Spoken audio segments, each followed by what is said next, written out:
Hello मेरे प्यारे दोस्तों, कैसे हैं आप सभी। मैं आप सभी का स्वागत करता हूं आपके गुरुजी चैनल एसपी झा पे।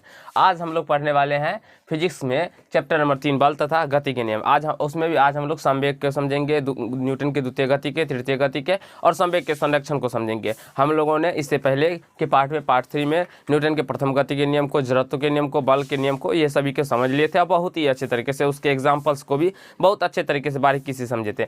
आज हम लोग संवेग को समझेंगे और न्यूटन के द्वितीय गति के नियम को समझेंगे, उसके उदाहरण को भी बारीकी से समझेंगे। तो चलिए सबसे पहले मैं आप लोग को संवेग बताता हूँ, यानी कि मोमेंटम। अगर हम लोग इंग्लिश में बात करें तो संवेग को क्या इंग्लिश में बोलते हैं, तो मोमेंटम। तो संवेग क्या होता है, तो आप बस एक चीज याद रखना होगा, क्या, तो किसी वस्तु के द्रव्यमान और वेग के गुणनफल को हम लोग संवेग कहते हैं। किसी वस्तु के द्रव्यमान और वेग के गुणनफल को संवेग कहते हैं। संवेग को हम लोग पी से सूचित करते हैं। संवेग को किससे सूचित करते हैं, पी से। तो द्रव्यमान के लिए हम लोग शॉर्ट में एम लिखते हैं और वेग के लिए एम लिखते हैं, भी लिखते हैं। तो पी बराबर यानी कि संवेग बराबर द्रव्यमान गुना वेग, यानी कि पी बराबर क्या हो जाएगा, एम भी।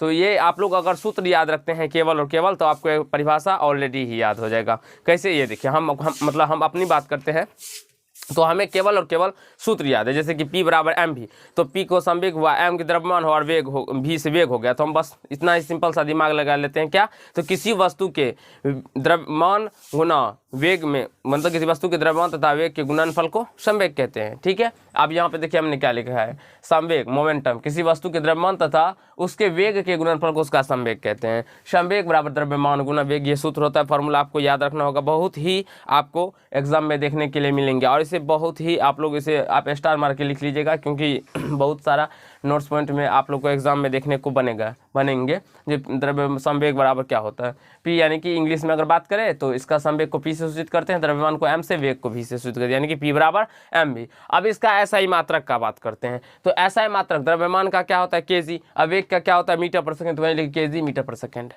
देख लीजिए, अब अगर आप लोग को सूत्र याद है तो उसका डिफिनेशन भी पता चल जाएगा और उसके मात्रक भी आप लोगों को पता चल जाएंगे। ठीक है, तो आपको देखिए कितना फायदा हो रहा है, तो इसको याद रखने के लिए आपको बहुत ही जरूरी है। अब संवेग कौन सी राशि है, संवेग पूछे, बल पूछे, अब इस प्रकार से त्वरण, वेग, ये सब क्या कौन सी राशि है, सदिश राशि है।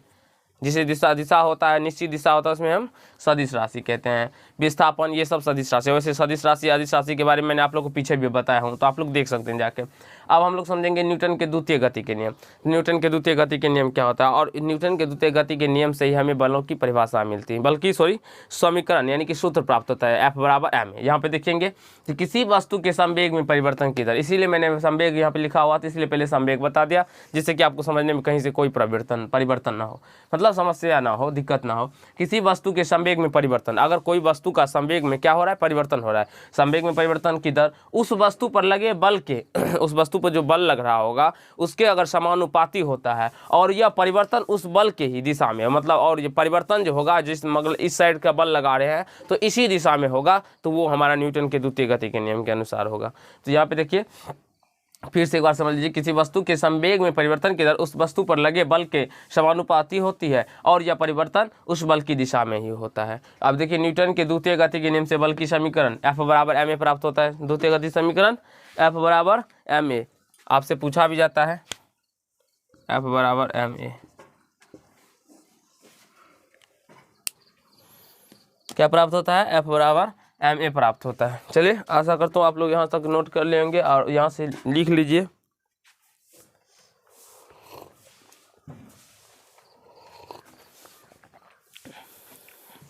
अब हम उदाहरण का बात करते हैं। उदाहरण में देखेंगे आप लोग, तो कराटे के खेल में खिलाड़ियों द्वारा टाइलों के समूह को एक ही बार में तोड़ना, ये क्या होगा, तो न्यूटन के द्वितीय गति के नियम के उदाहरण है। आपको अभी क्लास 9th के स्टैंडर्ड में नहीं पूछा जाता है ये प्रश्न, लेकिन जब आप लोग को जनरल कंपटीशन के एग्जाम में पढ़ेंगे तब आप लोगों को डायरेक्टली क्वेश्चन में ऑब्जेक्ट, मतलब क्या बोले इसको, मतलब आप लोगों को उदाहरण दे दिया जाता है और पूछा जाता है जी ये न्यूटन के कौन से गति का नियम है। तब आपको यहाँ पे ध्यान रखना होगा, कराटे के खेल में खिलाड़ियों द्वारा टाइलों को एक समूह एक ही बार में तोड़ देना। ऊंची कूद के खिलाड़ी का स्पंज के गद्दे, यहाँ पे गद्दे अच्छे से लिखिएगा आप लोग, गद्दे पर गिरना, यानी कि ऊंची कूद के बाद जो खिलाड़ी सब जो होता है वो स्पंज वाले गद्दे पर गिरते हैं, उसी को हम लोग कहते हैं।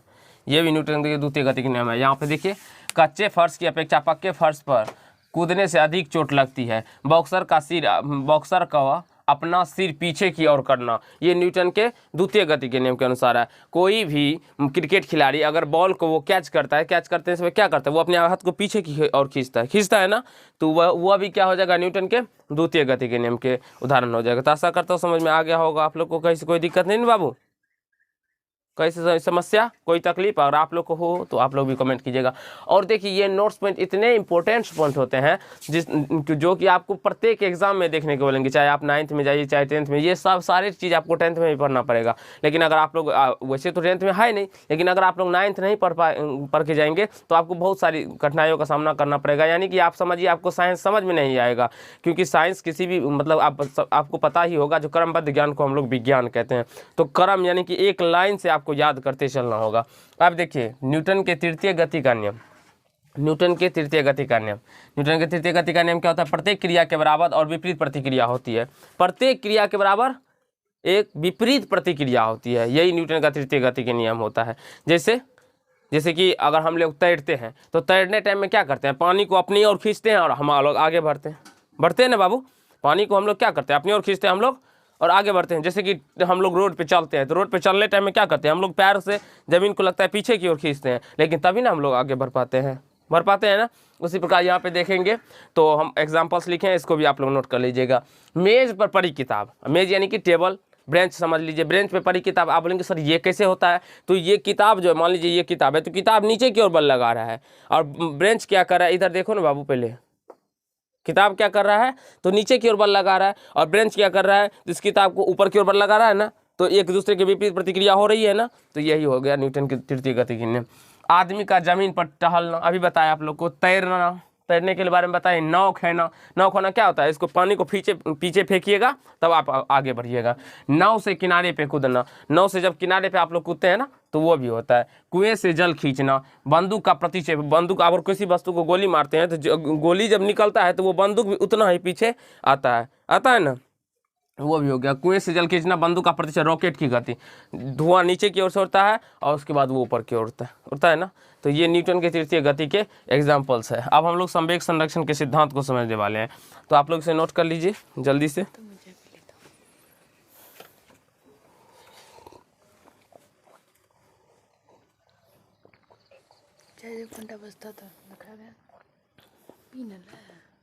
अब समझिए संवेग संरक्षण के सिद्धांत को।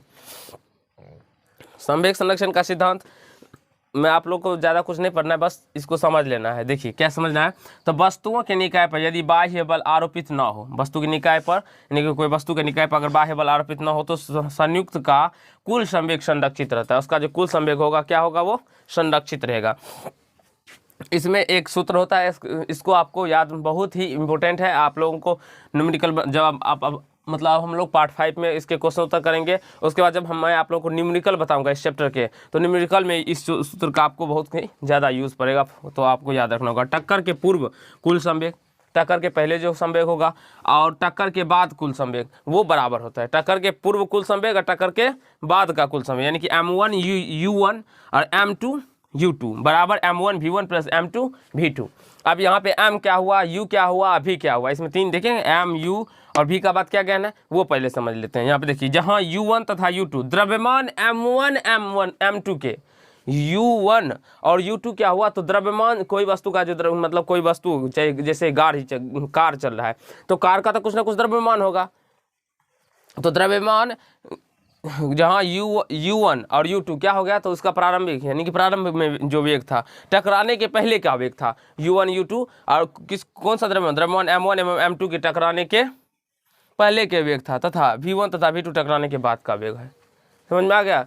m1 नाम का एक कार है और m2 नाम का एक कार है, जब वो टकरा रहा है तो टकराने के पहले तो कुछ इस कार में भी वेग होगा, इस कार में भी वेग होगा ना, तो ये u1 हो जाएगा और ये u2 हो जाएगा। लेकिन जब वो टकरा गया, टकराने के बाद जो इस दोनों कार में वेग बचेगा वो v1 और v2 हो जाएगा। आशा करता हूँ कहीं से कोई दिक्कत नहीं होगा, कहीं से कोई समझने में प्रॉब्लम नहीं होगा। समझ में आ गया होगा, आ गया ना बाबू।